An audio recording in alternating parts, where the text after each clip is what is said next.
Hey everybody, welcome. My name is Kevin Jones and this is the Goddamn Mountain Goat video series here on YouTube, aimed at making you a bow hunter, maybe even a better bow hunter if you're just kind of using these videos to refer back to, maybe learn a little bit of the basics, maybe that you've passed and you are on to doing what bow hunters do, flinging arrows and bringing home meat.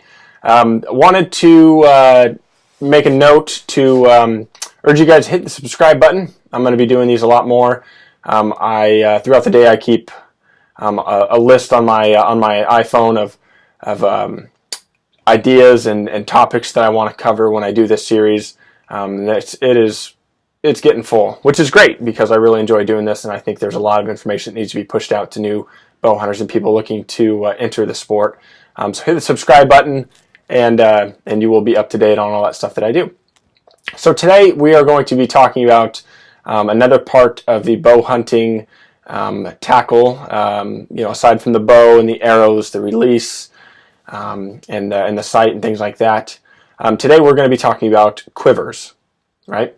So a quiver is the mechanism that holds all your arrows.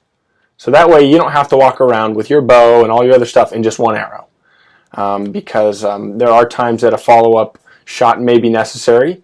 You may be out in the field for several hours, and the first deer that you see that you take a shot on, the conditions might not be in your favor. You may miss, and misses happen, and then you will need to have additional arrows to be able to utilize. That way you don't have to go back to camp and get one more arrow.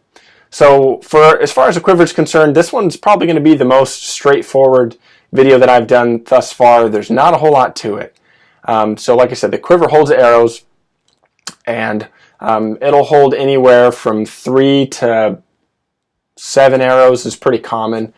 For you as a new upcoming bow hunter, I'm going to go ahead and recommend you get a 5-arrow quiver.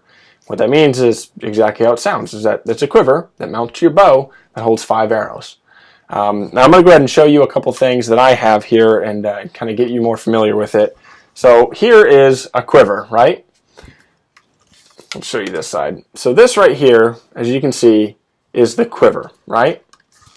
I'll kind of show you the top of it. This one's a Muzzy TAC 5, so TAQ 5. I got this one. These retail for about 40 bucks. It's a pretty good quiver for a couple of different reasons, which I will. I guess I can cover now, or I guess I can cover later. I'll cover it now. A lot of this stuff's plastic up here, which is okay. This part's aluminum. It's a really lightweight aluminum, so that way if I slip and I drop the bow on a bunch of rocks or something, if I'm climbing that hill trying to get to that deer, it's not going to completely crush my quiver as well as all my arrows. So the frame's really good on this one. So anyways, as you can see, there's really not a whole lot to it. I already have 5 arrows put in this quiver. These pop in and out depending on which arrow you want to shoot.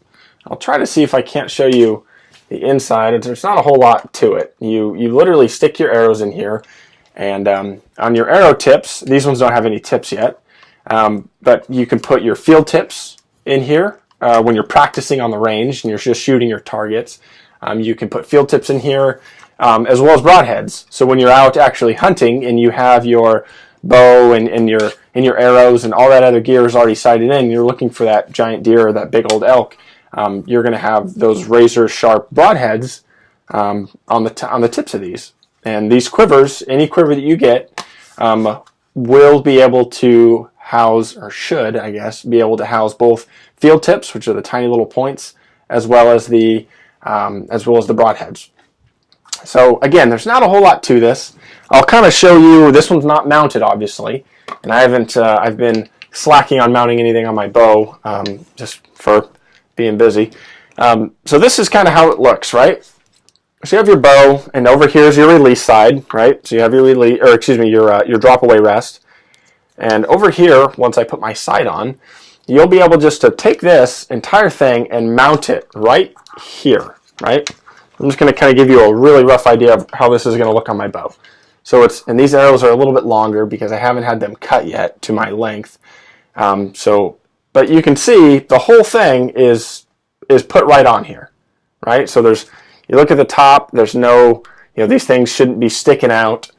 Arrows for me personally, some people prefer to have their arrow, have their arrows turned this way, so they'll have to pull them down. I've always preferred having my broadheads and the tips of my arrows at the top, towards the top of my bow. Right? That's just my preference. I've seen a couple people that have the opposite, but I've always liked to be able to have it like this, so that way when I need an arrow, all I have to do is pull one out, and then I'm going straight into the loading process and pursuing the shot. Pretty basic.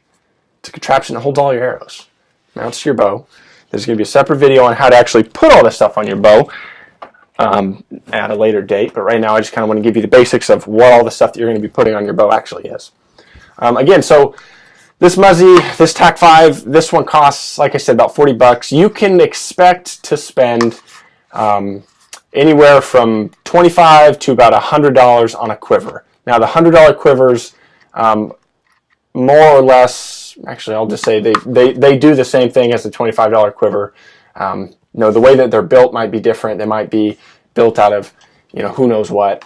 As long as you can find one that's a 5-arrow quiver that can hold all your arrows, that can easily mount to your bow, that's pretty much all you need. A lot of the quivers these days allow you to mount this onto your bow, right? They'll allow me to mount this onto my bow, but then they also allow me to, kind of twist and remove this. If I'm sitting in a tree stand or I'm sitting in a ground blind and I just want to have a lighter bow and not have the cumbersome quiver with all the arrows on it, I can take this thing off and hang it on my tree, or I can put it to the left if or to the right, or whatever your preference is, which will allow you to have quick access to it.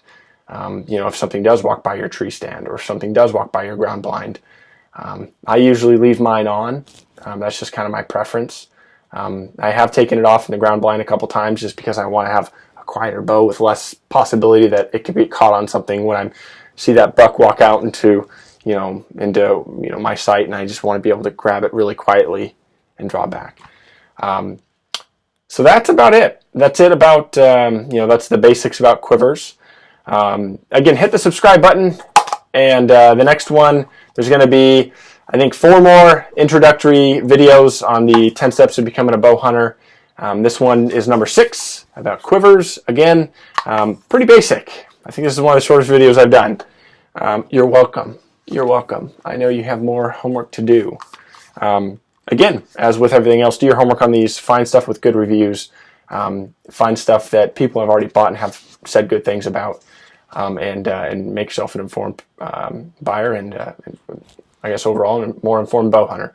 Again, that's about it for now. My name's Kevin Jones, and this is the Goddamn Mountain Goat video series here on YouTube, and I'll see you soon. Thanks.